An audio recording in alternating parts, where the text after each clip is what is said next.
Hi all, welcome to iPlus Training Solution.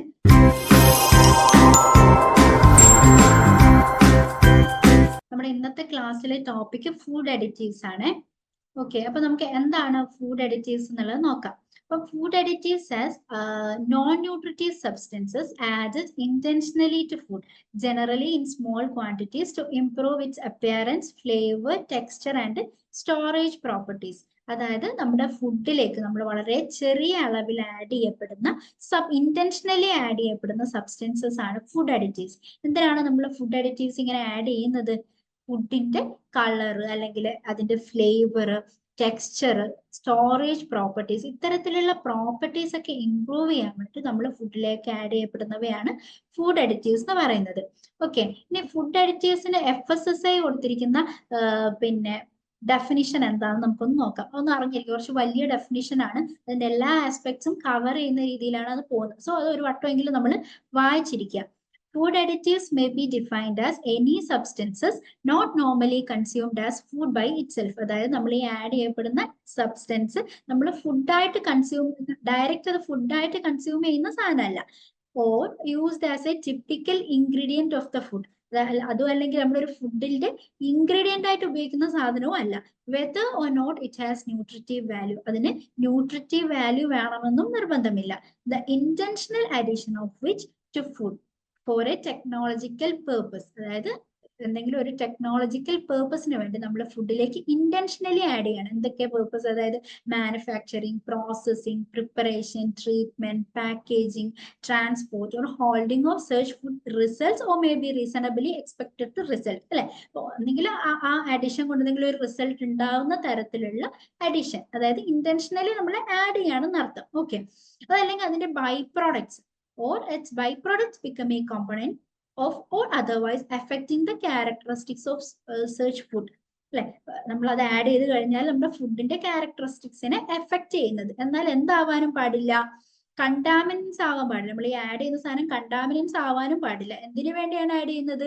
For maintaining or improving nutritional quality. അപ്പൊ ഇത്രയും വലിയൊരു definition തന്നെയാണ് FSSAI നമുക്ക് തന്നിരിക്കുന്നത് ഫുഡ് അഡിറ്റീവ്സിൻ്റെത്. ഓക്കെ, ഇനി നമുക്ക് ഫുഡ് അഡിറ്റീവ്സിന്റെ ഫങ്ഷൻസ് എന്തൊക്കെയാന്ന് നോക്കാം. ഒന്നാമത് വരുന്നത് പ്രോഡക്റ്റിന്റെ കൺസിസ്റ്റൻസി മെയിൻറ്റെയിൻ ചെയ്യുക എന്നുള്ളതാണ്. ദെൻ അടുത്തതോ ന്യൂട്രീഷണൽ വാല്യൂ മെയിൻറ്റെയിൻ ചെയ്യുക, അല്ലെങ്കിൽ അത് ഇംപ്രൂവ് ചെയ്യുക. Then to maintain palatability and wholesomeness. Then to provide leavening or control acidity or alkalinity. Then to enhance flavor or impart desired color. Flavor നമ്മൾ enhance ചെയ്യുക, അല്ലെങ്കിൽ നമുക്ക് ഇഷ്ടമുള്ള ഒരു കളർ നമ്മുടെ ഫുഡിനായിട്ട് കൊടുക്കാൻ വേണ്ടി. Then to enhance the keeping quality or stability of a food. ഇതൊക്കെയാണ് കോമൺ ഫങ്ഷൻസ് വരുന്നത്. Then നമുക്ക് അതിന്റെ ക്ലാസിഫിക്കേഷൻ എങ്ങനെയാണെന്ന് നോക്കാം. അപ്പൊ മെയിൻലി നമ്മൾ മൂന്നായിട്ടാണ് ഇതിന്റെ ക്ലാസിഫിക്കേഷൻ വരുന്നത്: based on source, based on occurrence and based on function. അപ്പൊ അതിൽ സോഴ്സിനെ ബേസ് ചെയ്തിട്ട് തന്നെ മൂന്ന് തരത്തിൽ വരുന്നുണ്ട്. അപ്പൊ അതിൽ ഒന്ന് വരുന്നത് natural identical, then artificial. Natural എന്ന് പറഞ്ഞാൽ നമ്മുടെ ആഡ് ചെയ്യപ്പെടുന്ന സബ്സ്റ്റൻസ് നാച്ചുറലി ഉള്ള സാധനമാണ്. അപ്പൊ അതായത് ഇപ്പം എക്സാമ്പിൾ പറയുന്നത് ബീട്രൂട്ടിന്റെ ജ്യൂസ്, അതിലെ കോമ്പണൻസ് ഒക്കെ നമുക്ക് കളറിന് വേണ്ടിയിട്ട് ആഡ് ചെയ്യാം, അല്ലെ? അപ്പൊ അതാണ് നാച്ചുറൽ വരുന്നത്. ദെൻ നാച്ചുറൽ ഐഡന്റിക്കൽ എന്ന് പറഞ്ഞാൽ ഇതും നേച്ചറിൽ ഉള്ളത് തന്നെയാണ്, പക്ഷേ അതിന്റെ സിന്തസൈസ്ഡ് കോപ്പീസ് ആണ് നമ്മൾ ഉപയോഗിക്കുന്നത്. അതിന് എക്സാമ്പിൾ ആണ് എന്ത്? ഈഥൈൽ അസറ്റേറ്റ് ഒക്കെ. ദെൻ ആർട്ടിഫിഷ്യൽ, അതായത് ഓൾറെഡി നമ്മുടെ നേച്ചറിൽ ഇല്ല, നമ്മളത് സിന്തസൈസ് ചെയ്ത് എടുക്കണം. അപ്പൊ അത്തരത്തിലുള്ളവയാണ് ആർട്ടിഫിഷ്യൽ അഡിറ്റീവ്സ് എന്ന് പറയുന്നത്. അപ്പം സോഴ്സിനെ ബേസ് ചെയ്ത് നമ്മൾ നാച്ചുറൽ ഐഡന്റിക്കൽ ആൻഡ് ആർട്ടിഫിഷ്യൽ, ഈ മൂന്ന് ടൈപ്പ് ഓഫ് ക്ലാസിഫിക്കേഷൻ ആണ് പറഞ്ഞത്. ഇനി ബേസ്ഡ് ഓൺ ഒക്കറൻസ് നമ്മൾ രണ്ടായിട്ട് ഡിവൈഡ് ചെയ്തിട്ടുണ്ട്: ഇന്റൻഷനലും അൺഇന്റൻഷനലും. ഇന്റൻഷണൽ ഫുഡ് അഡിറ്റീവ്സ് എന്ന് പറഞ്ഞാൽ എന്താണ്?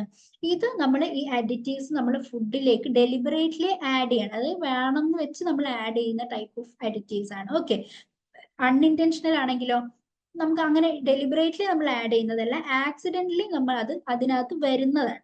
അങ്ങനത്തെ ഉള്ള അഡിറ്റീവ്സ് ആണ് എന്ത്? അൺഇന്റൻഷണൽ ഫുഡ് അഡിറ്റീവ്സ് എന്ന് പറയുന്നത്. അപ്പം ഇന്റൻഷനലി നമ്മൾ ആഡ് ചെയ്യുന്നത് എന്തിനു വേണ്ടിയിട്ടായിരിക്കും? എന്തെങ്കിലും ഒരു ബെനിഫിറ്റ് കിട്ടാനായിരിക്കും. ഒന്നെങ്കിൽ നമ്മുടെ ഫുഡിന് ഒരു കളർ കൊടുക്കുക, അല്ലെങ്കിൽ അതിന്റെ ഫ്ലേവർ എൻഹാൻസ് ചെയ്യുക, അല്ലെങ്കിൽ അത് പ്രിസർവ് ചെയ്യുക, അങ്ങനെ എന്തെങ്കിലും ഒരു ബെനിഫിഷ്യൽ ആക്ഷന് വേണ്ടിയിട്ടായിരിക്കും. സോ അത്തരത്തിലുള്ളതാണ് ഇന്റൻഷണൽ എന്ന് പറഞ്ഞത്. അപ്പൊ അതിന് എക്സാമ്പിൾസ് എന്ത് പറയാം? എമൾസിഫയേഴ്സ്, അല്ലെങ്കിൽ പ്രിസർവേറ്റീവ്, അല്ലെങ്കിൽ ആന്റി കേക്കിംഗ് ഏജന്റ്സ്, അങ്ങനത്തെ ഒക്കെ ഇന്റൻഷണൽ ഫുഡ് അഡിറ്റീവ്സിന് എക്സാമ്പിൾ ആയിട്ട് പറയാം. ദെൻ അൺഇന്റൻഷണൽ എന്താണ്? നമ്മൾ പറഞ്ഞു ഇത് നമ്മൾ എന്തായാലും വേണം എന്ന് വിചാരിച്ച് ആഡ് ചെയ്തല്ല, സോ അതൊരു ഹെൽത്ത് ഹസാർഡ് കോസ് ചെയ്യാൻ പറ്റുന്ന സാധനങ്ങളായിരിക്കും ആക്സിഡന്റലി അതിൽ വരുന്നത് അല്ലെ. അപ്പൊ അതിന് എക്സാമ്പിൾ വരുന്നത് എന്താണ്? പെസ്റ്റിസൈഡ്സ് ഒക്കെ നമുക്ക് അതിന്റെ എക്സാമ്പിൾ ആയിട്ട് പറയാം. ഇനി മൂന്നാമത്തത് നമ്മൾ എന്താ പറഞ്ഞത്? Based on function. അത് വെച്ചിട്ട് നമുക്ക് ഒരുപാട് ക്ലാസിഫിക്കേഷൻ വരുന്നത്, ഒരുപാട് അഡിറ്റീവ്സ് ഉണ്ട്. അപ്പം എല്ലാം ഒന്ന് ബൈ ഹാർട്ട് ചെയ്തിരിക്കാൻ ഇപ്പൊ നമ്മളെ കൊണ്ട് പറ്റൂന്ന് വരില്ല.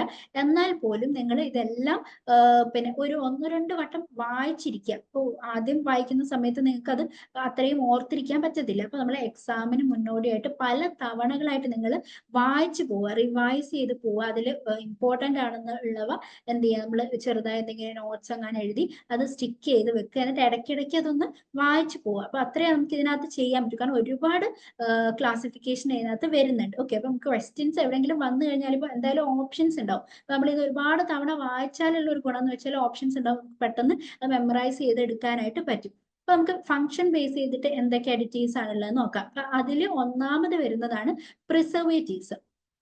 പ്രിസർവേറ്റീവ്സ് നമുക്കറിയാം എന്തിനാണ് നമ്മൾ ഫുഡിലേക്ക് ആഡ് ചെയ്യുന്നത്? ഫുഡിലുള്ള ഡീകമ്പോസിഷൻ അല്ലെങ്കിൽ മൈക്രോബിയൽ ആക്ടിവിറ്റീസ് ഒക്കെ ഇൻഹിബിറ്റ് ചെയ്ത് അല്ലെങ്കിൽ അതിനെ റിട്ടാർഡ് ചെയ്ത് ഫുഡിനെ നമുക്ക് പ്രിസർവ് ചെയ്യാൻ അല്ലെങ്കിൽ ഷെൽഫ് ലൈഫ് ഇംപ്രൂവ് ചെയ്യാൻ വേണ്ടിയിട്ടാണ് നമ്മൾ പ്രിസർവേറ്റീവ്സ് ഉപയോഗിക്കുന്നത്. ഓക്കെ, പ്രിസർവേഷന്റെ പല ടെക്നിക്സ് നമ്മൾ മുന്നേത്തെ ക്ലാസ്സുകളിലൊക്കെ പഠിച്ചിട്ടുണ്ട്. അപ്പൊ ഇത് പ്രിസർവേറ്റീവ്സ് ഉപയോഗിച്ചിട്ട് നമ്മൾ പ്രിസർവ് ചെയ്യുന്നു.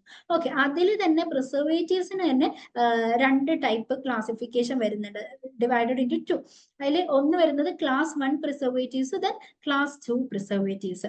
ക്ലാസ് 1 നമുക്ക് അറിയുന്ന സാധനങ്ങളാണ്, common salt, sugar, honey, spices, അതേപോലെ edible vegetable oil, vinegar, glucose, dextrose, ഈ ടൈപ്പ് സാധനങ്ങളൊക്കെയാണ് ക്ലാസ് 1 പ്രിസർവേറ്റീവ്സിനകത്ത് വരുന്നത്.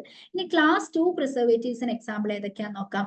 Benzoic acid and its salt, അതേപോലെ sulphurous acids, nitrates or nitrites of sodium or potassium, then sorbic acid, propionates of calcium, sodium, lactic acid, niacin, methyl or propyl parahydroxy benzoates, sodium diacetate. ഇതൊക്കെയാണ് class 2 പ്രിസർവേറ്റീവ്സിൽ വരുന്നത്. അപ്പൊ അത് ഈ class 1 ഉം 2 നിങ്ങൾ എന്തായാലും പഠിച്ചിരിക്കണം. ഓക്കെ, പലപ്പോഴായിട്ട് പല എക്സാംസിനും നമ്മൾ ഇതിൽ നിന്നുള്ള ഏതാണ് ചൂസ് ചെയ്യാൻ വേണ്ടി, ഇതിൽ ഏതാണ് ക്ലാസ് 2 പ്രിസർവേറ്റീവ് എന്നൊക്കെ ചൂസ് ചെയ്യാൻ വേണ്ടിയിട്ട് ചോദിച്ചതായിട്ട് കണ്ടിട്ടുണ്ട്. അതുകൊണ്ട് ഇത് രണ്ടും നിങ്ങൾ എന്തായാലും ഓർത്തിരിക്കുക. ഇനി ഇതിൽ തന്നെ പ്രിസർവേറ്റീവ്സിൽ കുറച്ച് ഇമ്പോർട്ടന്റ് ആയിട്ടുള്ള നമ്മൾ ഏത് പിന്നെ ഫുഡിലാണ് ഉപയോഗിക്കുന്നത് എന്നുള്ളതും കൂടി പറഞ്ഞുതരാം. ഓക്കെ, അപ്പൊ സോഡിയം ബെൻസോയേറ്റ് നമ്മൾ എന്തിലാണ്? അസിഡിക് ഫുഡ്സിൽ അല്ലെങ്കിൽ ഫ്രൂട്ട് സോഫ്റ്റ് ഡ്രിങ്ക്സിലൊക്കെയാണ് നമ്മൾ സോഡിയം ബെൻസോയേറ്റ് ഉപയോഗിക്കുന്നത്. Then sodium and calcium propionates, അത് കേക്ക് അല്ലെങ്കിൽ ബ്രെഡിന്റെ ഒക്കെ മേക്കിങ്ങിലാണ് മോൾഡ് ഇൻഹിബിറ്റർ ആയിട്ടാണ് സോഡിയം കാൽഷ്യം പ്രൊപ്പണേറ്റ്സ് ഒക്കെ നമ്മൾ ഉപയോഗിക്കുന്നത്. ദെൻ സോബിക് ആസിഡ്, അത് ചീസ് അല്ലെങ്കിൽ കാൻഡ് ഫുഡിലാണ് ഉപയോഗിക്കുന്നത്. ഇത് ഒരു മോൾഡ് ഇൻഹിബിറ്റർ തന്നെയാണ് കേട്ടോ. Then ethylene oxide and ethyl formate, ഇത് സ്പൈസസിലുള്ള മൈക്രോ ഓർഗാനിസത്തിനെയൊക്കെ കൺട്രോൾ ചെയ്യാൻ, അതേപോലെ നമ്മുടെ നട്ട്സിൽ, ഡ്രൈഡ് ഫ്രൂട്ട്സിലൊക്കെയാണ് എത്തിലീൻ ഓക്സൈഡ് ഒക്കെ നമ്മൾ പ്രിസർവേറ്റീവ് ആയിട്ട് ആഡ് ചെയ്യുന്നത്. ദെൻ അടുത്തത് സൾഫർ ഡയോക്സൈഡ് ആണ്. It control the Browning of fruits and vegetables. Okay, അപ്പൊ ഇത്രയും എന്തായാലും ഓർത്തിരിക്കുക.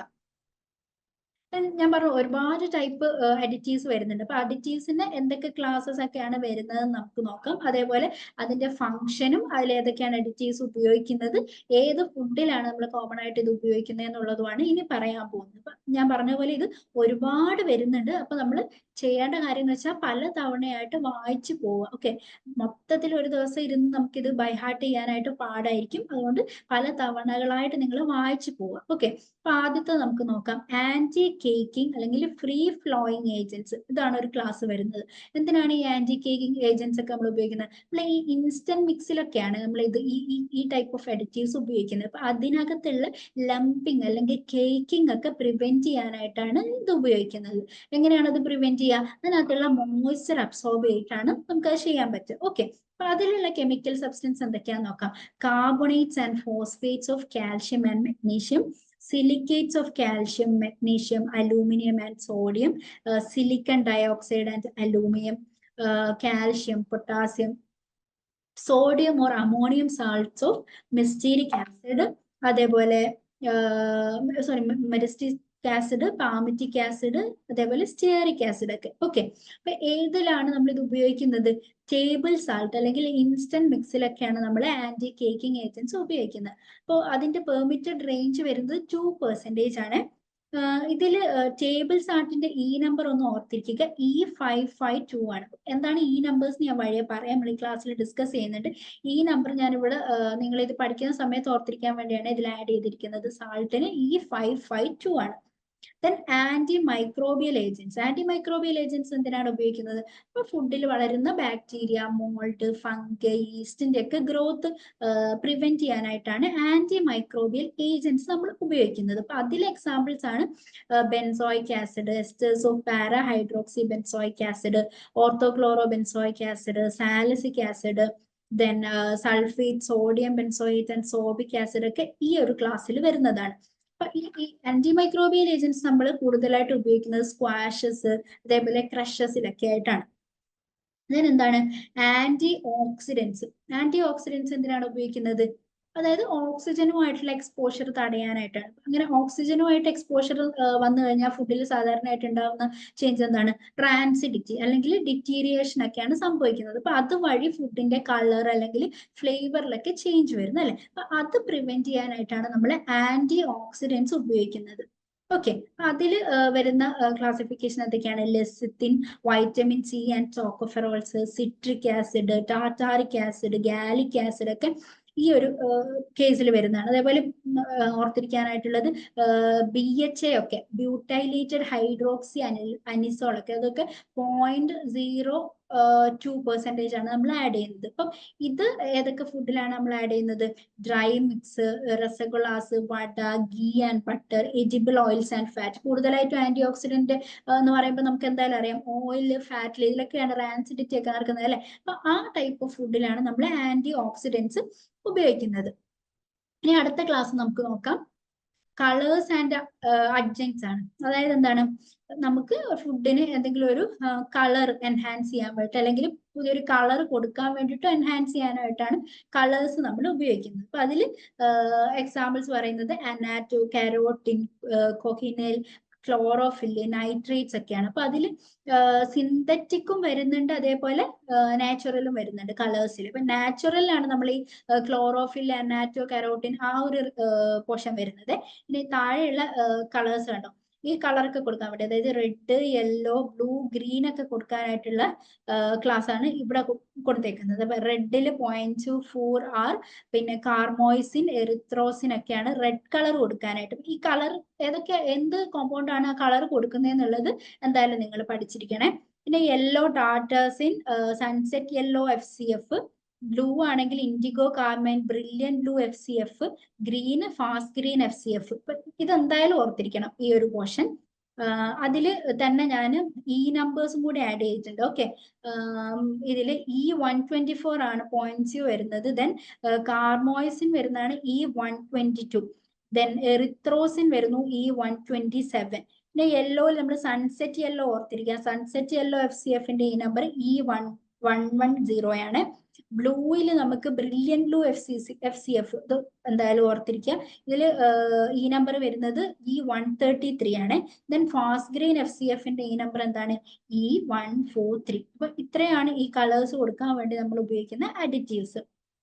കൂടുതലായിട്ട് നമ്മൾ ഈ കളർ കൊടുക്കുന്ന ടൈപ്പ് ഓഫ് ഫുഡുകൾ, അതായത് ice creams, biscuits, cakes, confectionery, sweet, savouries, fruit syrup, fruit squash, fruit drink and beverages, soft drink, jam, ഇതിലൊക്കെയാണ് നമ്മൾ കൂടുതലായിട്ടും കളർ ആഡ് ചെയ്യുന്നത് അല്ലെ, അഡിറ്റീവ്സ് ആയിട്ട്. അപ്പം അതിൽ പിന്നെ പെർമിറ്റഡ് റേഞ്ചും കൂടി ഓർത്തിരിക്കുക. 200 mg/kg, അതാണ് അതിന്റെ പെർമിറ്റഡ് റേഞ്ച് വരുന്നത്.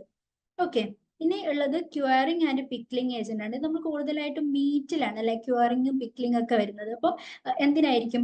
അതിന്റെ ഷെൽഫ് ലൈഫ് കൂട്ടാൻ അല്ലെങ്കിൽ സ്റ്റെബിലിറ്റി കൂട്ടുക, അതേപോലെ അതിനൊരു യുണീക് ഫ്ലേവർ അല്ലെങ്കിൽ കളർ കൊടുക്കുക എന്നുള്ളതൊക്കെയാണ് ക്യൂറിംഗ് ആൻഡ് പിക്ലിംഗ് ഏജൻസിന്റെ ഫംഗ്ഷൻ ആയിട്ട് വരുന്നത്. അപ്പൊ അതിൽ നമ്മൾ ഉപയോഗിക്കുന്നത്, അതായത് മീറ്റിലാണ് നമ്മൾ പറഞ്ഞില്ലേ. അപ്പൊ മീറ്റിലെ മയോഗ്ലോബിൻ ഇല്ലേ, അപ്പം ഈ സോഡിയം നൈട്രേറ്റ്സ് എന്ത് സംഭവിക്കും? ഈ ഫുഡിലുള്ള മയോഗ്ലോബിനുമായിട്ട് കമ്പൈൻ ചെയ്ത് സോഡിയം നൈട്രേറ്റ് നൈട്രിക് ഓക്സൈഡ് മയോഗ്ലോബിനുമായിട്ട് കമ്പൈൻ ചെയ്ത് നൈട്രിക് ഓക്സൈഡ് മയോഗ്ലോബിനായിട്ട് മാറും. അതാണ് ക്ലോസ്ട്രിഡിയം അല്ലെങ്കിൽ സ്ട്രെപ്റ്റോകോക്കസിന്റെ ഒക്കെ ഗ്രോത്ത് ഇൻഹിബിറ്റ് ചെയ്യുന്നത്. അതുവഴി ഷെൽഫ് ലൈഫ് കൂട്ടുക എന്നുള്ളതാണ്. അപ്പൊ നമ്മൾ ഒബ്വിയസ്ലി നമ്മൾ ഈ ക്യൂറിങ് അല്ലെങ്കിൽ പിക്ലിംഗ് ഏജൻസ് ഉപയോഗിക്കുന്ന എന്തിലായിരിക്കും?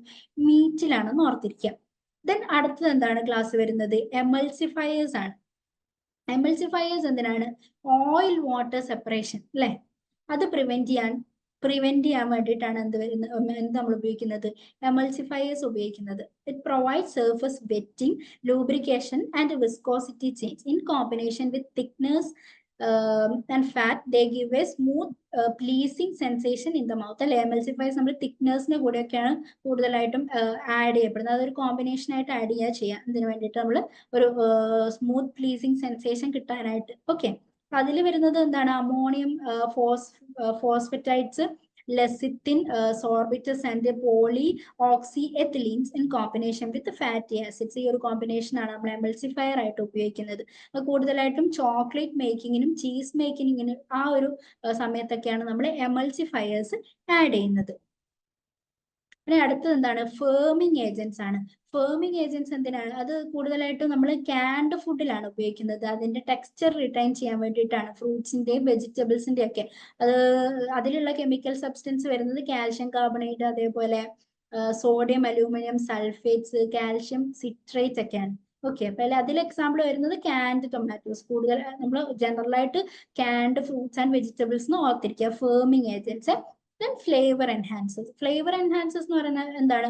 നമ്മുടെ ഫുഡിന് ഫ്ലേവർ എൻഹാൻസ് ചെയ്യാന്നുള്ളത്. പക്ഷെ എന്ത് ചെയ്യാൻ പാടില്ല? അതിൻ്റെതായ നമ്മുടെ ഫുഡിന് ഇപ്പോൾ ഓരോ ഫുഡിന് അതിൻ്റെതായ ഒരു ഫ്ലേവർ ഉണ്ടാകും. അത് അങ്ങനെ തന്നെ വെച്ച് അതിനൊന്ന് എൻഹാൻസ് ചെയ്യാം. അപ്പൊ അതിലൊരു ചേഞ്ച് വരുന്നില്ല. ഓക്കെ, എൻഹാൻസേഴ്സ് എന്നുള്ളത് കൊണ്ട് അതാണ് ഉദ്ദേശം. മറ്റൊരു ഫ്ലേവർ കൊടുക്കുക എന്നുള്ളതല്ല. അപ്പൊ ആ ഉള്ള ഫ്ലേവറിനൊന്ന് എൻഹാൻസ് ചെയ്യപ്പെടുക. അപ്പൊ അതിൽ നമുക്ക് പെട്ടെന്ന് ഓർക്കാൻ പറ്റുന്ന സാധനമാണ് MSG അല്ലെ, മോണോസോഡിയം ഗ്ലൂട്ടമേറ്റ് ഒക്കെ. അതിന്റെ ഒരു 1% വരെയാണ് നമ്മൾ ആഡ് ചെയ്യുന്നത്. അതേപോലെ ഈസ്റ്റ്. ഇത് രണ്ടുമാണ് അതിൽ എക്സാമ്പിൾസ് ആയിട്ട് നമുക്ക് പറയാൻ പറ്റുന്നത്. മോണോസോഡിയം ഗ്ലൂട്ടമേറ്റിന്റെ ഈ നമ്പർ ഓർത്തിരിക്കുക, E621 ആണ്. നമ്മൾ കൂടുതലായിട്ടും ഈ MSG ഒക്കെ ആഡ് ചെയ്യുന്നത് ചൈനീസ് ഫുഡിലാണ് അല്ലെ. Masala, spices used in noodles or Chinese cookery. MSG ഓർത്തിരിക്കുക എപ്പോഴും ചൈനീസ് ഫുഡിലാണ് കൂടുതലായിട്ടും ഉപയോഗിക്കുന്നത്. ദെൻ എൻസൈംസ് എന്തിനാണ്? ഡൈജഷൻ ആൻഡ് ക്ലാരിഫിക്കേഷൻ ആണ് പേർപ്പസ് വരുന്നത്. അതിൽ എൻസൈംസിന് എക്സാമ്പിൾസ് ഓർത്തിരിക്കുക. പെപ്സിൻ, റെനറ്റ്, അതേപോലെ പപ്പെയിൻ, അമൈലേസ്, പെക്റ്റിനേസ് ഒക്കെയാണ് അതിൽ എക്സാമ്പിൾ. നമ്മൾ ചീസ് മേക്കിങ്ങിന് അല്ലെങ്കിൽ meet tenderisation, beverage clarification, ഇതിലൊക്കെയാണ് enzymes നമ്മൾ ഉപയോഗിക്കുന്നത്. ദെൻ അടുത്തത് നോക്കൂ, ന്യൂട്രലൈസിങ് ഏജൻസ് ആണ്. ഇതിനാണ് ഫുഡിലുള്ള എക്സസ് അസിഡിറ്റി റിമൂവ് ചെയ്യാനായിട്ടാണ്. അതിന് നമ്മൾ ഉപയോഗിക്കുക alkaline salts of sodium, potassium, magnesium and calcium ഒക്കെയാണ്. ഓക്കെ, ന്യൂട്രലൈസിങ് ഏജൻസ് നമ്മൾ വൈനില്, ഐസ്ക്രീംസിലൊക്കെയാണ് ഉപയോഗിക്കുന്നത്. അടുത്തത് വരുന്നത് സ്റ്റെബിലൈസിങ് ഏജൻസ് ആണ്. എന്തിനാണ്? ഒരു സ്റ്റേബിൾ എമൽഷൻ ഉണ്ടാക്കാനാണ് അല്ലെ. എമൾസിഫയർ ഓർ തിക്കർ, ഇതിനെ ഹെൽപ്പ് ചെയ്യാനായിട്ടാണ് നമ്മൾ സ്റ്റെബിലൈസിങ് ഏജൻസ്. നമ്മൾ ഫുഡിന്റെ ഒക്കെ പാക്കറ്റ്സ് നോക്കി കഴിഞ്ഞിട്ട് ലേബിൾ ബാക്കി കാണാം അല്ലെ. എമൾസിഫയേഴ്സ്, തിക്നേഴ്സ്, സ്റ്റെബിലൈസേഴ്സ് ഒക്കെ ഒരു കോമ്പിനേഷൻ ആയിട്ടാണ് കൊടുത്തേക്ക് അല്ലെ. അപ്പൊ അതിന് എമൾസിഫയേഴ്സ് ഉള്ള തിക്നെസ്സിനെയൊക്കെ ഹെൽപ്പ് ചെയ്യാനായിട്ടാണ് സ്റ്റെബിലൈസിങ് ഏജൻസ്. അതിൽ എക്സാമ്പിൾ വരുന്നത് കാരഗീൻ ഗംസ് അല്ലെങ്കിൽ ഗമ്മറാബി ഒക്കെയാണ്. അപ്പൊ നമ്മൾ ഏത് ടൈപ്പ് ഫുഡിലാണ് ഉപയോഗിക്കുന്നത്? ചോക്ലേറ്റ്, മിൽക്ക്, അതേപോലെ ice cream, foam stabiliser in beer, ഈ ടൈപ്പ് ഓഫ് ഫുഡിലൊക്കെയാണ് നമ്മൾ സ്റ്റെബിലൈസിങ് ഏജൻസ് ഉപയോഗിക്കുന്നത്. ദെൻ അടുത്ത് വരുന്നത് ഹ്യൂമെക്റ്റൻസ് ആണ്. എന്തിനാണ്? ഫുഡിൽ നമുക്കൊരു വേണ്ട ഒരു മോയ്സ്ചർ ലെവൽ മെയിൻറ്റെയിൻ ചെയ്യാൻ വേണ്ടിയിട്ടാണ് ഹ്യൂമെക്റ്റന്റ് ഉപയോഗിക്കുന്നത്. അതായത് ഫുഡിന്റെ ഒരു ഡ്രൈയിങ്, അൺഡിസൈറബിൾ ഡ്രൈയിങ്ങിനെ പ്രിവെന്റ് ചെയ്ത് ഒരു മോയ്സ്ചർ ലെവൽ മെയിൻറ്റെയിൻ ചെയ്യാനായിട്ട്. അപ്പൊ അതില് എക്സാമ്പിൾ വരുന്നത് glycerin, sorbitol, mannitol, dextrose and corn syrup ഒക്കെയാണ് ഹ്യൂമെക്റ്റൻസ് ആയിട്ട് വരുന്നത്. നമ്മുടെ ഷ്രെഡഡ് കോക്കനറ്റിലൊക്കെയാണ് നമ്മൾ കൂടുതലും ഹ്യൂമെക്റ്റൻസ് ഉപയോഗിക്കുന്നത്. ദെൻ സീക്വസ്ട്രന്റ് അല്ലെങ്കിൽ ചീലേറ്റിംഗ് ഏജൻസ്, അതെന്തിനാണ്? അതായത് ഫുഡിലുള്ള ഫ്രീ മെറ്റാലിക് അയോൺസ് വഴിയിൽ ഡിറ്റ്യൂറേഷൻ പ്രിവെന്റ് ചെയ്യാനായിട്ടാണ് അല്ലെ. ഫ്രീ മെറ്റാലിക് അയോൺസ് ഉണ്ടായാൽ എന്തൊക്കെയാണ് സാധാരണ സംഭവിക്കുക? ഡിസ്കളറേഷൻ അല്ലെങ്കിൽ ഫ്ലേവറിലുള്ള മാറ്റങ്ങൾ, ഓക്സിഡേഷൻ അല്ലെങ്കിൽ ടർബിഡിറ്റി ഫോർമേഷൻ, ഇതൊക്കെ പ്രിവെന്റ് ചെയ്യാനായിട്ടാണ് ഈ ചീലേറ്റിംഗ് ഏജൻസ് നമ്മൾ ഉപയോഗിക്കുന്നത്. അതിൽ calcium EDTA, phosphates like H2PO4, organic acids like tartaric acid and citric acid, glycerine ഒക്കെയാണ് നമ്മൾ ഉപയോഗിക്കുന്നത്. ദെൻ ഏത് ടൈപ്പ് ഓഫ് ഫുഡിലാണ്? സോഫ്റ്റ് ഡ്രിങ്ക് ഇൻഡസ്ട്രീസ് അല്ലെങ്കിൽ മാൾട്ടഡ് ബിവറേജസിലൊക്കെയാണ് നമ്മൾ ചീലേറ്റിംഗ് ഏജൻസ് ഉപയോഗിക്കുന്നത്. ഓക്കെ. ദെൻ ഫ്ലോർ ഇംപ്രൂവേഴ്സ് നമ്മൾ എന്തെങ്കിലും ഫ്ലോറിൽ ഉപയോഗിക്കാൻ വേണ്ടിയിട്ടാണ് ഫ്ലോർ ഇംപ്രൂവേഴ്സ് പിന്നെ ആ ഒരു ക്ലാസ് നമ്മൾ പറയുന്നത്. ഓക്കെ. അതിൽ എന്തൊക്കെയാണ്? ബ്ലീച്ചിങ് പർപ്പസ് അല്ലെങ്കിൽ ടഫനിങ്ങിനൊക്കെ വേണ്ടിയിട്ടാണ് ഫ്ലോർ ഇംപ്രൂവേഴ്സ് ഉപയോഗിക്കുന്നത്. അപ്പൊ അതിൽ എക്സാമ്പിൾ കുറെ എണ്ണം വരുന്നുണ്ട്. Benzoyl peroxide, chlorine gas, chlorine dioxide, nitrogen dioxide, nitrogen tetra oxide, അതേപോലെ dinitrogen tetra oxide have both the properties. അതേപോലെ potassium bromate, potassium iodide, then calcium oxide, പിന്നെ കാൽഷ്യം അയഡൈറ്റ് ഒക്കെയാണ് ഈ ഫ്ലോർ ഇംപ്രൂവേഴ്സിൽ നമ്മൾ പിന്നെ എക്സാമ്പിൾ ആയിട്ട് പറയുന്നത്. ഫ്ലോർ ഇംപ്രൂവേഴ്സ് ഒബ്വിയസ്ലി ഫ്ലോറിൽ ഉപയോഗിക്കാൻ വേണ്ടിയിട്ടാണ്.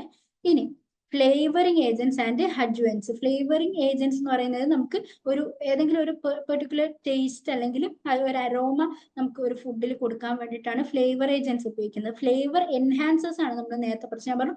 നമുക്ക് ഓൾറെഡി ഉള്ള ഒരു അതിനൊരു നമ്മുടെ ഫുഡിനും അതിൻ്റെതായ ഒരു ഫ്ലേവർ ഉണ്ടാവും. അപ്പൊ അതൊന്ന് എൻഹാൻസ് ചെയ്യാനാണ് നമ്മൾ MSG പോലുള്ള കാര്യങ്ങൾ. അപ്പൊ ഇതിൽ പ്രത്യേകമായിട്ട് നമുക്കൊരു ടേസ്റ്റ് അല്ലെങ്കിൽ അരോമ ഫുഡിലേക്ക് കൊണ്ടുവരാനായിട്ടാണ് നമ്മൾ ഫ്ലേവറിങ് ഏജൻസ് ഉപയോഗിക്കുന്നത്. അതിൽ നേച്ചുറൽ ഉണ്ട്, അതേപോലെ തന്നെ സിന്തറ്റിക് ഫ്ലേവേഴ്സും ഉപയോഗിക്കുന്നുണ്ട്. ഓക്കെ.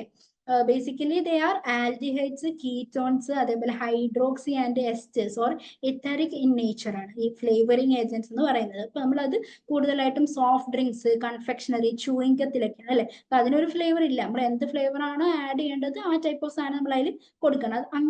അത് അഡിറ്റീവായിട്ട് കൊടുക്കണം. അതാണ് ഫ്ലേവറിങ് ഏജൻസും എൻഹാൻസേഴ്സും തമ്മിലുള്ള വ്യത്യാസം വരുന്നത്. അപ്പം ഇത്രയൊക്കെയാണ് ആ അഡിറ്റീവിന്റെ ക്ലാസ്സസിൽ ഓർത്തിരിക്കാനുള്ളത്. നമ്മൾ ആദ്യം പ്രിസർവേറ്റീവ്സ് പറഞ്ഞു, പിന്നെ ആന്റി കേക്കിംഗ് അല്ലെങ്കിൽ ഫ്രീ ഫ്ലോയിങ് ഏജൻസ് പറഞ്ഞു, anti microbial agents, anti oxidants, colour and adjuncts, പിന്നെ curing and pickling, emulsifiers, firming agents, flavour enhancers, enzymes, neutralising agents, stabilising agents, humectants, chelating agents, flour improvers, flavouring agents and adjuvants. അപ്പൊ ഇത്രയാണ് നമ്മൾ അഡിറ്റീവ്സിന്റെ ക്ലാസ്സസിൽ പറഞ്ഞത്. ഇതിന്റെ ഫംഗ്ഷനും ഏത് ഫുഡിലാണ് നമ്മൾ ഉപയോഗിക്കുന്നത്, അതേപോലെ എക്സാമ്പിൾസും ആണ് നമ്മൾ പറഞ്ഞത്. ഓക്കെ. അപ്പൊ ഞാൻ നേരത്തെ പറഞ്ഞതുപോലെ ഇത് ഒറ്റയടിക്ക് ഇരുന്ന് പഠിക്കാനായിട്ട് നോക്കിയാൽ പറ്റിയെന്ന് വരില്ല. അതുകൊണ്ട് നിങ്ങൾ പല തവണകളായിട്ട് ഇത് വായിച്ചു പോവുക. ഓക്കെ.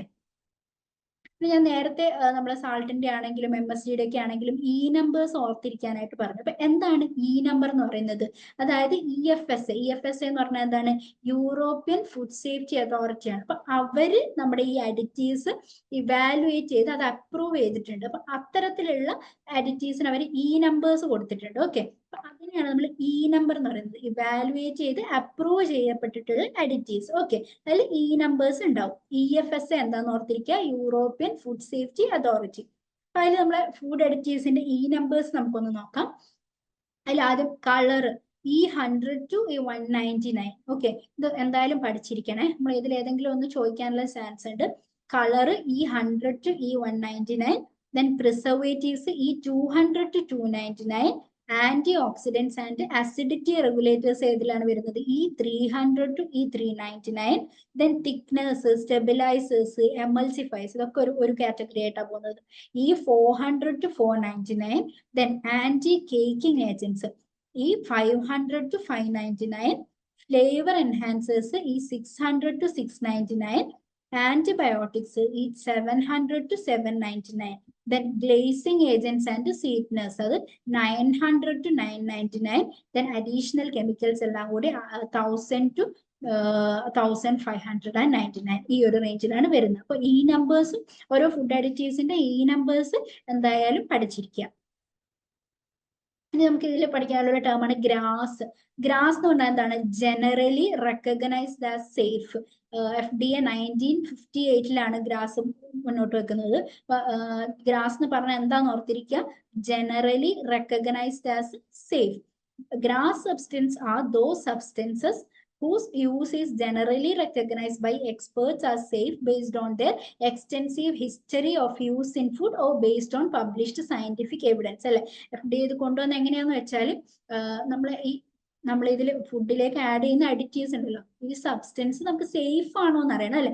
അത് അങ്ങനെ സേഫ് ആണെന്ന് റെക്കഗ്നൈസ് ചെയ്തിട്ടുള്ള സബ്സ്റ്റൻസസ് അഡിറ്റീവ്സിനാണ് നമ്മൾ ഗ്രാസ് സബ്സ്റ്റൻസ് എന്ന് പറയുന്നത്. എങ്ങനെയാണ് അത് സേഫ് ആണോ എന്ന് അവർ കണ്ടുപിടിച്ചിട്ടുള്ളത്? ഒന്നുകിൽ അത് മുന്നേ നമ്മൾ ഇത്രയും കാലം അത് ഉപയോഗിച്ച ഹിസ്റ്ററി, അല്ലെങ്കിൽ പബ്ലിഷ്ഡ് സയന്റിഫിക് എവിഡൻസ്. അപ്പൊ ഇതൊക്കെ ബേസ് ചെയ്തിട്ടാണ് ഗ്രാസ് സബ്സ്റ്റൻസ് എന്ന് നമ്മൾ പറയുന്നത്. ഓക്കെ, അപ്പൊ അതൊന്ന് ഓർത്തിരിക്കുക, ഇയറും ഓർത്തിരിക്കുക, 1958. ദെൻ ഫുഡ് സേഫ്റ്റി ലെവലിൽ നമുക്ക് ഇത് എങ്ങനെയാണ് ഈ ഇതിന്റെ സേഫ്റ്റി കാര്യങ്ങളൊക്കെ മെയിൻറ്റെയിൻ ചെയ്യുന്ന, അല്ലെങ്കിൽ അത് ഇവാലുവേറ്റ് ചെയ്യുന്നുള്ളത് നോക്കാം. ഓക്കെ, അപ്പൊ ഈ ഫുഡ് അഡിറ്റീവ്സ് ഇവാലുവേറ്റ് ചെയ്യുന്നത് ഒരു ജോയിന്റ് എക്സ്പേർട്ട് കമ്മിറ്റിയാണ്. അതിൽ ആരൊക്കെയാണ് വരുന്നത്? FAOയും അതേപോലെ തന്നെ WHO ആണ്. FAO എന്താണെന്ന് അറിഞ്ഞിരിക്കുക, ഫുഡ് ആൻഡ് അഗ്രികൾച്ചർ ഓർഗനൈസേഷൻ. അതേപോലെ WHO നിങ്ങൾക്ക് എല്ലാവർക്കും അറിയുന്നതാണ്, വേൾഡ് ഹെൽത്ത് ഓർഗനൈസേഷൻ. അപ്പൊ ഇത് രണ്ടും കൂടി ഈ ഒരു ജോയിന്റ് എക്സ്പേർട്ട് കമ്മിറ്റിയാണ് ഫുഡ് അഡിറ്റീവ്സിനെ ഇന്റർനാഷണൽ ലെവലിൽ ഇവാലുവേറ്റ് ചെയ്യുന്നത്. Okay, assessments are based on reviews of all available taxonomical data in both humans and animal methods. അപ്പൊ ഈ അസസ്മെന്റ് ഒക്കെ അവർ ചെയ്യുന്നത് ടാക്സോളജിക്കൽ ഡാറ്റ വെച്ചിട്ടാണ്, അതായത് ആനിമൽസിലാണെങ്കിലും നമ്മുടെ ഹ്യൂമൻസിലാണെങ്കിലും നടത്തിയിട്ടുള്ള മോഡൽസ്. അപ്പൊ അത് വെച്ചിട്ടാണ്, അതിന് കിട്ടുന്ന ഡാറ്റാസ് ഉപയോഗിച്ചാണ് ഇവർ അസസ്മെന്റ് ഒക്കെ ഇത് ഇവാലുവേറ്റ് ചെയ്യുന്നത് അഡിറ്റീവ്സിന്. Okay, from the available data, the maximum level of additive that has no demonstrable toxic effect is determined. അപ്പൊ ഈ ഒരു ഡാറ്റ ഒക്കെ വെച്ചിട്ട് നമുക്ക് എത്രമാത്രം അഡിറ്റീവ്സ് ഒരു ഫുഡിൽ ആഡ് ചെയ്യാൻ പറ്റും, മറ്റ് ടോക്സിക് എഫക്റ്റ് ഒന്നും ഇല്ലാതെ എത്ര ആഡ് ചെയ്യാൻ പറ്റും എന്നുള്ളതാണ് അവർ ഇവാലുവേറ്റ് ചെയ്ത് എടുക്കുന്നത്. അപ്പൊ this is called the no observed adverse effect level. അതാണ് NOAEL. NOAEL എന്ന് പറഞ്ഞാൽ നോ ഒബ്സർവ്ഡ്, എ എന്ന് പറയുമ്പോൾ അഡ്വേഴ്സ്, ഈ എഫക്ട് ലെവൽ. ഓക്കെ, അപ്പൊ ഇത്തരം ടേംസ് ഞാൻ FAO പറഞ്ഞു, WHO പറഞ്ഞു, NOAEL ഒക്കെ പറഞ്ഞു. അപ്പൊ ഈ ടേംസ് ഒക്കെ ഓർത്തിരിക്കുക കേട്ടോ. And is used to determine the acceptable daily intake for each food additive. അതായത് ഈ ഡാറ്റ വെച്ചിട്ടാണ്, അതായത് നമുക്ക് എത്രമാത്രം ഫുഡ് അഡിറ്റീവ്സ് എടുക്കാം, എത്ര ലെവൽ, മാക്സിമം ലെവൽ നമുക്ക് എത്ര എടുക്കാം ഒരു ടോക്സിക് എഫക്റ്റ് ഇല്ലാതെ, അതേപോലെ അത് ഡെയിലി നമുക്ക് എത്ര ഇൻടേക്ക് കൊടുക്കാൻ പറ്റും ഒരു ഫുഡിന്. ഏതെങ്കിലും ഓരോ ഫുഡിനും പ്രത്യേകം വാല്യൂ ആയിരിക്കുമല്ലോ ഉണ്ടാവുക അല്ലെ, എത്ര ലെവൽ അതിൽ ആഡ് ചെയ്യാൻ പറ്റും എന്നുള്ളത് ഓരോ അഡിറ്റീവ്സും. അപ്പം അത് കണ്ടുപിടിക്കുക എന്നുള്ളതാണ് ഈ ഒരു കമ്മിറ്റിയുടെ ദൗത്യം എന്ന് പറയുന്നത്. അപ്പൊ അതിനെയാണ് നമ്മളിപ്പോ എത്ര ഓരോ ദിവസം നമുക്ക് ഇൻടേക്ക് കൊടുക്കാം എന്നുള്ളതിനെയാണ് അക്സെപ്റ്റബിൾ ഡെയിലി ഇൻടേക്ക് എന്ന് പറയുന്നത്, ADI. അപ്പൊ ഇത്രയും ടേംസ് ഓർത്തിരിക്കുക. ADI എന്ന് പറയുന്നത് അക്സെപ്റ്റബിൾ ഡെയിലി ഇൻടേക്ക് ആണ്. NOAEL എന്ന് പറയുന്നത് no observed adverse effect level ആണ്. WHO World Health Organization. FAO എന്താണ്? Food and Agriculture Organization. പിന്നെ നേരത്തെ നമ്മൾ ഇതേപോലെ പറഞ്ഞു GRAS എന്താണ്? ഗ്രാസ് എന്ന് പറഞ്ഞാൽ ജനറലി റെക്കഗ്നൈസ്ഡ് ആസ് സേഫ്. അപ്പൊ ഇത്രയാണ് ഇതിന്റെ സേഫ്റ്റി ആസ്പെക്ട്സിൽ നമ്മൾ അഡിറ്റീവ്സിന്റെ അറിഞ്ഞിരിക്കാനുള്ളത്. നമ്മൾ ഇന്നത്തെ ക്ലാസ്സിൽ എന്തൊക്കെയാണ് ഡിസ്കസ് ചെയ്തതെന്ന് ഒന്നുകൂടി നോക്കാം. ഫുഡ് അഡിറ്റീവ്സ് എന്താണെന്നാണ് നമ്മൾ ഇന്നത്തെ ക്ലാസ്സിൽ പറഞ്ഞത്. അതായത് നമ്മുടെ ഫുഡിലേക്ക് നമ്മൾ ഇന്റൻഷനലി ആഡ് ചെയ്യപ്പെടുന്ന സബ്സ്റ്റൻസസ് ആണ് എന്തിനു വേണ്ടി? ഫുഡിന്റെ കളറ്, ഫ്ലേവർ പോലെയുള്ള പ്രോപ്പർട്ടീസ് നമ്മൾ ഇംപ്രൂവ് ചെയ്യാനായിട്ട്. ഓക്കെ, അല്ല FSSAI അതിന് കൊടുത്ത ഡെഫിനിഷൻ നമ്മൾ കണ്ടു. പിന്നീട് നമ്മൾ അതിന്റെ ഫങ്ഷൻസ് ആണ് നോക്കിയിരുന്നത്. Then classification, source, occurrence, functions ഒക്കെ വെച്ചിട്ട് നമ്മൾ ഇതിനെ 3ആയി ക്ലാസിഫൈ ചെയ്തു. ദെൻ അതിൽ സോഴ്സിൽ നമ്മൾ natural, nature identical and artificial, ഇങ്ങനെ 3 തരത്തിലാണ് ക്ലാസിഫൈ ചെയ്തത്. Then based on occurrence intentional അഡിറ്റീവ്സും നമ്മൾ കണ്ടു, അൺഇന്റൻഷണൽ അഡിറ്റീവ്സും കണ്ടു. ദെൻ ഫംഗ്ഷൻ ബേസ് ചെയ്ത് നമ്മൾ ഒരുപാട് ക്ലാസ് ഉണ്ടെന്ന് പറഞ്ഞു. അതിൽ വന്നതാണ് പ്രിസർവേറ്റീവ്സ് അല്ലെ. പ്രിസർവേറ്റീവ്സിൽ class 1 preservative and class 2 preservatives. അതിൽ കുറച്ച് പ്രത്യേകമായിട്ട് അറിഞ്ഞിരിക്കേണ്ട പ്രിസർവേറ്റീവ്സ് എവിടെയൊക്കെയാണ് ഉപയോഗിക്കുന്നത് എന്നുള്ളതാണ് പിന്നീട് നമ്മൾ കണ്ടത്. ദെൻ ബാക്കിയുള്ള ക്ലാസ് ഏതൊക്കെയാണ് നമ്മൾ കണ്ടു. anti-caking, antimicrobial, antioxidants, color, curing, pickling agents, emulsifiers, firming agents, flavor enhancers, enzymes, neutralizing agents, stabilizing agents, humectants, sequestrant, flour improvers, flavoring agents and adjuvants. അത്രയാണ് നമ്മൾ അഡിറ്റീവ്സിന്റെ ക്ലാസ് കണ്ടത്. ദെൻ നമ്പേഴ്സ് എന്താന്ന് കണ്ടല്ലേ, എന്തായിരുന്നു EFSA അതിൽ പറഞ്ഞത്, നമ്മളെ യൂറോപ്യൻ ഫുഡ് സേഫ്റ്റി അതോറിറ്റി ആണ്. അവർ എവാലുവേറ്റ് ചെയ്ത് അപ്രൂവ് ചെയ്യപ്പെട്ട അഡിറ്റീവ്സ്, അതിന് കൊടുക്കുന്ന നമ്പേഴ്സ് ആണ് നമ്പേഴ്സ്. അപ്പൊ ഓരോ ഫുഡ് അഡിറ്റീവിന്റെ നമ്പേഴ്സ് ആണ് നമ്മൾ പിന്നീട് പഠിച്ചത്. ദെൻ ഗ്രാസും അതിന്റെ ഫുഡ് സേഫ്റ്റി ലെവൽ ആസ്പെക്ട്സ് ആണ് നമ്മൾ ഈ ക്ലാസ്സിൽ ഡിസ്കസ് ചെയ്തത്. അപ്പൊ ഇത്രയാണ് ഫുഡ് അഡിറ്റീവ്സിന്റെ കാര്യത്തിൽ നിങ്ങൾ മേജർ ആയിട്ട് അറിഞ്ഞിരിക്കാനുള്ളത്. ഞാൻ പറഞ്ഞതുപോലെ ഒരുപാട് പ്രാവശ്യം നമ്മൾ ഈ ഫുഡ് അഡിറ്റീവിന്റെ ക്ലാസ് വായിച്ചു പോവുക, എന്നാൽ തന്നെ നമ്മുടെ മൈൻഡിൽ അത് ഓർത്തിരിക്കാനായിട്ട് പറ്റത്തുള്ളൂ. ഓക്കെ, അപ്പൊ എല്ലാവരും നന്നായിട്ട് പ്രിപ്പയർ ചെയ്യുക. Thank you.